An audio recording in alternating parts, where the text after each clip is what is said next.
Hey guys, this is a half-hour wall stenciling tutorial full of tips and detail like you've never seen before. So grab that cup of coffee, get comfy, and let's go. Hey guys, I'm Nancy. Thanks for stopping by. We're going to do a fun project today. We are going to be stenciling my main accent wall here in my entry foyer. It's the wall that you see as you leave the house, and it's a lot of fun. I used to do a lot of it. It does not cost a lot of money. It's very easy to do, and you get so much bang for the buck. I hope today's video inspires you. I hope you find a wall in your home to stencil by the time this video is over, and stay tuned. I'll give you a brief tutorial. So this is the wall that we're going to be working with. I have a horizontal line drawn right through there, and then I have a vertical line drawn right through the center of that stencil. The center is always going to be your starting point. If you start to the left or to the right corner, you're going to end up with an uneven design. So we're going to start top center, work our way down, and then we can work our way to the left and to the right, and that's guaranteed to give us a symmetrical pattern. We are going to use this gorgeous Waverly laser stencil pattern. We're going to use white Waverly chalk paint, matte finish. We're going to use our stencil brush, and I have plates and a napkin here. I have a plastic plate, a paper plate under that, paper towels on top, and I've just got it taped on back. And we're going to use the painter's tape, and that's what we apply to the top and the bottom or the corners of the stencil to hold it in place while we work. I'm going to be using chalk paint, but you for sure could use latex wall paint. And I am going to be using chalk paint in a matte finish. The important thing that you want to do, you want to get all of your bottom bristles wet with paint, just like that. And then you want to get most of it off on the paper towel. You don't want any bleed through underneath the stencil. And you can tell as you go, and you can also lift a corner of the stencil up gently as you go to make sure that there is no bleed through. The good thing about stenciling, if you do have bleed through, you could wipe the whole stencil off with a wet rag, and you could start over in that area. Or if it's just a tiny bit of bleed through underneath, you can actually use a tiny little paintbrush, and you can touch up that area later on. One thing that I want to go ahead and do, I did draw my center line underneath the stencil. I want to remove the stencil, erase that center line, use a good eraser that gets rid of the black mark completely, because you don't want that showing through your stencil paint. Okay, we're ready to go. You can pounce as you go, or you can swirl as you go. You can also use a roller. Another reason why you may want to lift up the corner is to see how much of the paint is actually getting applied to the wall. Depending on what you like, you may want more paint or you may want less paint. Okay, that looks pretty good. I am going to remove the stencil and see what it looks like. Looks great. Let me give you a close-up. I thought this design was so pretty when I saw it. I actually got this stencil in Walmart. There's different size stencils. If you were doing a large wall and using a large stencil, say 5 times the size of that one, you would definitely want to use a little mini roller. It will save you half the time. My goal in this project is to have like a tone on tone design. I don't want anything that's real bold, but yet I want it to be noticeable and very pretty. I also have little lines that I've drawn on here that's the width of the stencil, so I know where to line this up. They're called registration marks. A lot of stencils will have those marks on the stencils, but unfortunately these don't. But I already have my marks there, so I will know where to place the next stencil. So I bought a few extra stencils. I didn't really know how sturdy these would be, because when you get down to an area like this, to where there might be a tiny bit of stencil showing on the top, you're gonna have to bend your stencil. So I got 3 stencils. And also the same thing is gonna happen once you get to the corner. You're not gonna have a full stencil pattern, and you're going to have to usually bend that stencil in order to get your pattern in the corner. You do want your stencil stuck to the wall pretty well, either, like I said, with the painter's tape or with adhesive. Otherwise, it's going to slide around on you and you're going to mess up your pattern, and you're going to have to quickly wipe it off and start over and re-stencil your pattern. So I did just mess up a little bit on that one. So what I'm going to do is I'm going to lay the stencil back on it. You want to make sure that you don't have any bleed through, and I actually had some there, and that is what happened. So you can wipe that off and lay your stencil back down and fill in that little area that you messed up. And it did it again. I'll tell you why it's doing it. There is a little projection there in the paint on the wall, and that's lifting the stencil up, and it is causing the bleed through. But you know, no job is a perfect job, and these things are going to happen. So I'm going to wipe it off again. It would be better if I used a wet rag, but I'm going to use my fingers, honestly. And I'm going to put this back down again. Third time's charm. And what I'm going to have to do here is just pounce. Otherwise, I'm going to have bleed through again. So we'll see how this works. And you can always go back to your stencil and touch it up. It's a great thing about stenciling. Okay, that worked. Beautiful. So I'm getting ready to do the stencil that you can only see a tiny, tiny part of. So here comes the tricky. Okay, I've got to bend that stencil. And there are so many little intricate laser cutouts in this, it's going to be challenging. But we can do it. Really important to tape down what you can here and make sure the stencil is level. I'm going to borrow some more tape because I'm going to be putting a lot of pressure on this stencil as I bend it, so it's going to want to be a little bit ornery. And I would choose something more challenging, stenciling over doorways. Another thing that you could do if you had enough extra stencils, and I might do that with this, is you can cut it off so you're not having to bend it. And I actually think that is what I'm going to do here. I'm going to get my pencil and I'm going to mark that stencil, and then I'm just going to cut it off, and that'll be so much easier. So I'm marking it with a pencil.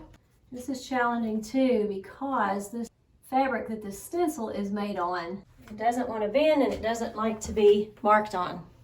Here's where I've measured. I'm going to cut across that pencil line. Again, we need to erase these pencil marks because we do not want that showing through the paint. That would totally ruin your design. Whenever you're placing your tape, make sure that you don't have it laid right on top of where you just painted. The brush is loaded and I've gotten the excess off. And this part is going to be a little tricky just because of where it's located. So I'm having to hold the brush against the top of the door frame. So it might be better in this situation to use a real little small paintbrush. See how that worked out. Great. Here's how it turned out over the door frame. I want to leave these marks because those will be my guide marks, my registration marks for the next pattern to the right and to the left of this. And then any pencil marks left over once this entire wall is complete, you can erase once your paint is dry and you'll be good to go.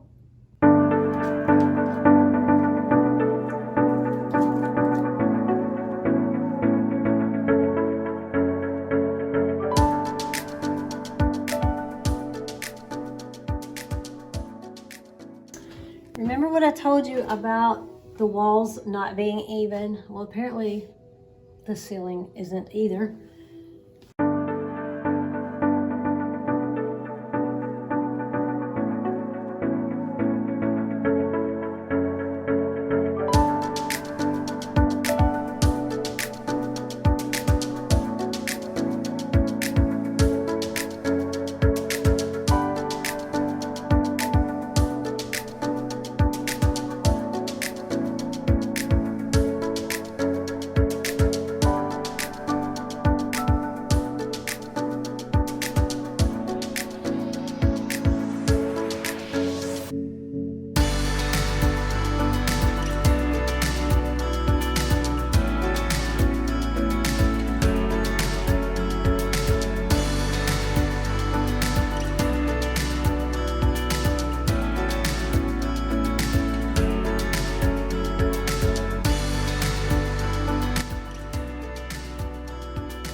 So one of my main and most important goals with this channel is to show you that you can do these projects. This is life. We're all human. We're going to make mistakes.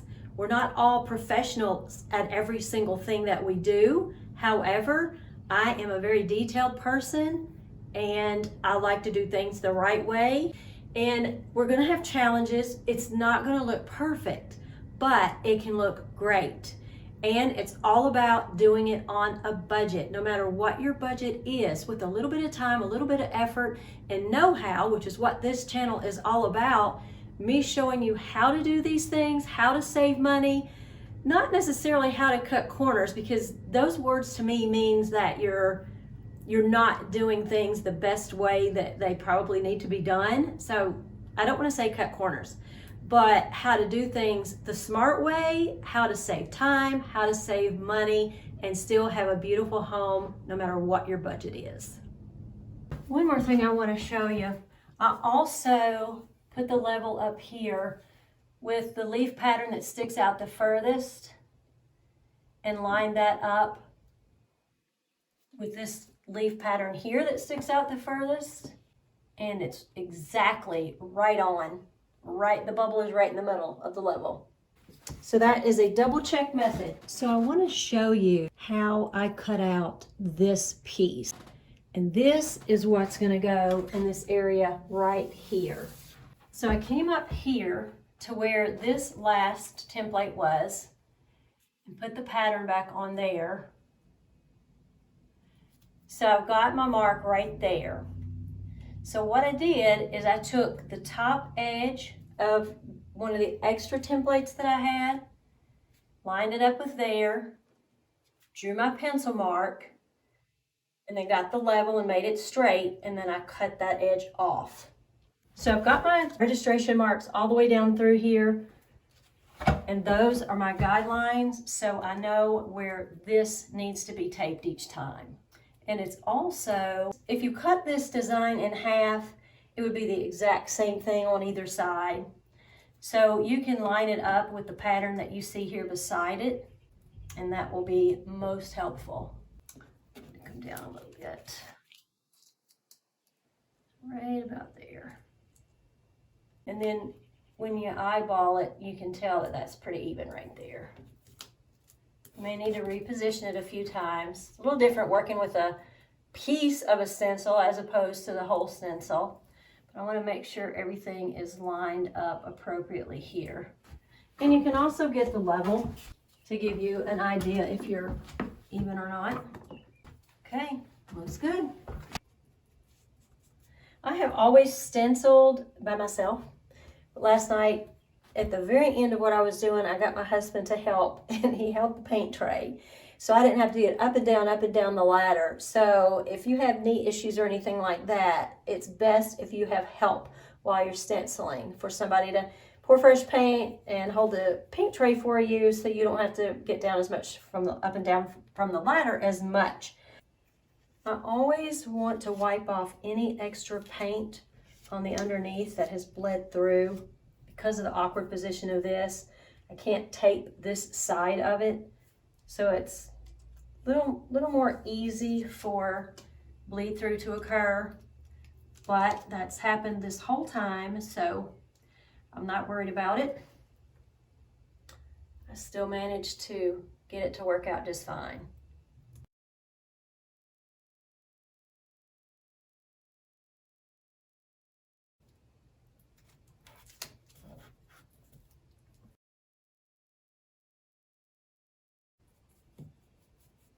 When you're stenciling, don't go straight to the laser cutout area with your paint.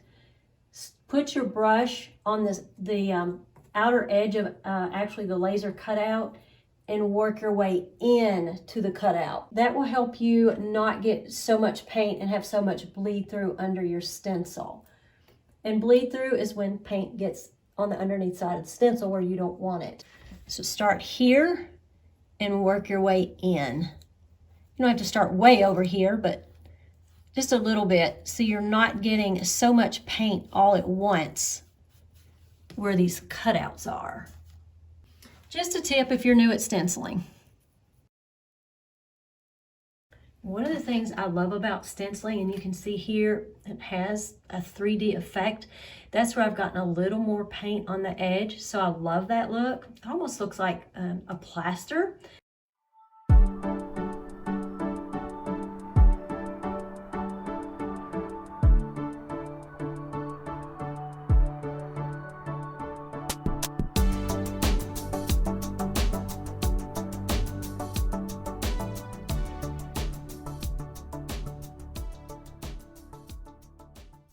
So I've drawn a line across with a pencil. I used the level. Now I'm just going to trim it.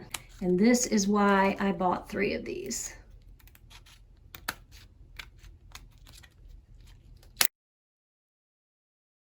So you might be thinking, why is she going to the trouble of doing that tiny little pattern above the door frame? Well, number one, I like to do a job well done, and I want it to look like a completed wallpaper pattern. If you were laying wallpaper, this is what you would have. You would have a little portion of the total pattern in places. Okay, so I want to show you all something here. I've got this little area here that I have to add more of the template to, otherwise it'll look a little odd, and we want it to look like wallpaper. So the thing I want to point out is, can you see how this door frame is taller than this one? So I had already gotten started with using this here. So I'm going to finish this all the way across over the front door, but then I'm going to have to cut the bottom of this so that the pattern will match going across that way.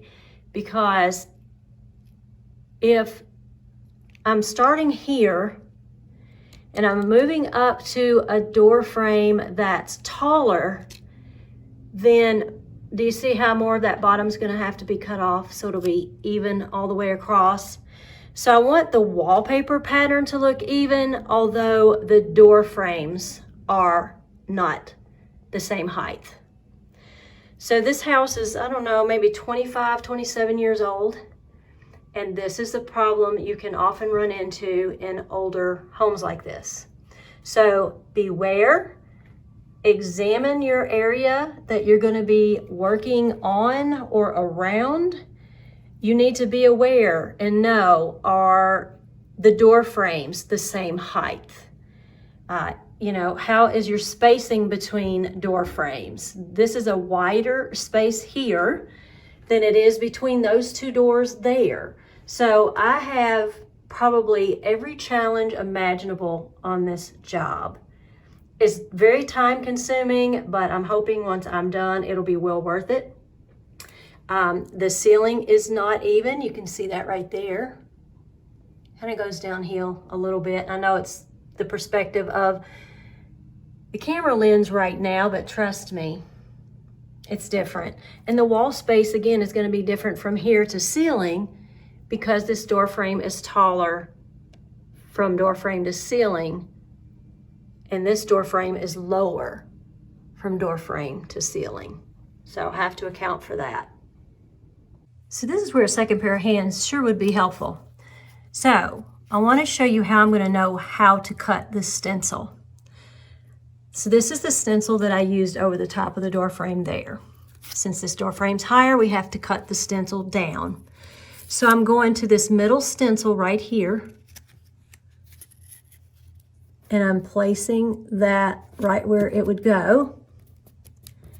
So then there's a space from the bottom of the stencil to the top of the door frame.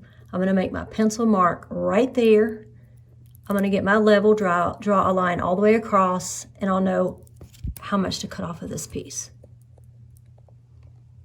So before I cut the stencil to finish off the top of the door there and the top of the door there, I measured from the top to the floor on each door. Made sure they were the same, and they are. 6'11" and somewhere between 6'11" and a fourth and 6'11" and a half. So I can cut the stencil one time and it should work over both door frames. So you may be asking yourself again, Nancy, why are you taking the time to do that little bitty tiny bit of pattern? Let me show you why. So here we are walking down from upstairs. What do you see? The top of the door frame. It is all about the details when you are decorating and designing. At this point, I am 2 steps from the bottom of the stairwell, and as you can clearly see, the tops of the door frames are absolutely visible from this point.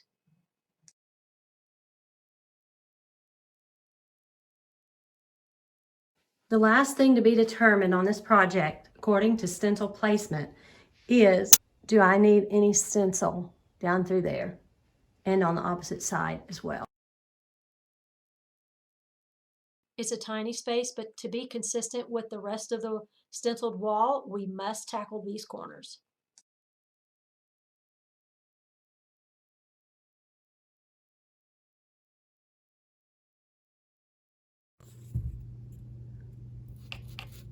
This is one tight space.